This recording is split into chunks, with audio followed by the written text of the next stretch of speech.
لوگ سمجھتے ہیں کہ چیزوں کو مضبوطی سے تھامے رکھنے سے ہم مضبوط ہوتے ہیں، لیکن بعض اوقات انہیں چھوڑنے سے زیادہ فائدہ ہوتا ہے۔ سچی ہمدردی صرف یہ نہیں ہے کہ آپ کو دوسروں کے درد کا احساس ہو، بلکہ اس درد کو دور کرنے کی تعبیر بھی کیجیے۔ خواتین کے ساتھ بھلائی کرو۔ تم میں سے بہتر وہی ہے جو اپنی عورتوں کے لیے بہتر ہے۔ عورتوں کے معاملے میں اللہ سے ڈرو۔ انسان بڑی دلچسپ مخلوق ہے۔ یہ جانور کو مصیبت میں دیکھ کر برداشت نہیں کر سکتا، لیکن انسان کو مصیبت میں مبتلا کر کے خوش ہوتا ہے۔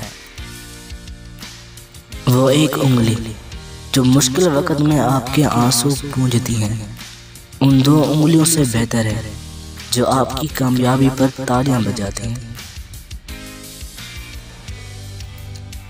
اللہ کے نزدیک کسی انسان کی عزت جتنی زیادہ ہوتی جاتی ہے، اس کا امتحان بھی اس قدر سخت ہوتا جاتا ہے۔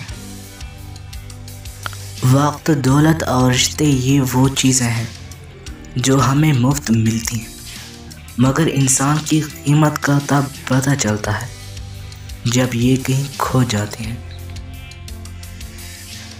ایمان اچانک غائب نہیں ہوتا، چہروں کا نور اچانک ختم نہیں ہوتا، نمازوں کا سکون اچانک نہیں چلا جاتا۔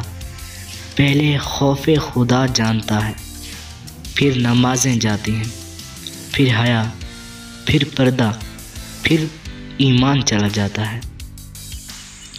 دنیا میں کمی ہے تو صرف ان لوگوں کی جو دوسروں کا خیال رکھتے ہیں، مگر افسوس سب سے زیادہ نظر انداز بھی ہمیشہ ایسے ہی لوگوں کو کیا جاتا ہے۔ کامیاب ہونے تک آپ کو اکیلے چلنا ہوگا، بنا کسی پہچان کے، بنا کسی انعام کے۔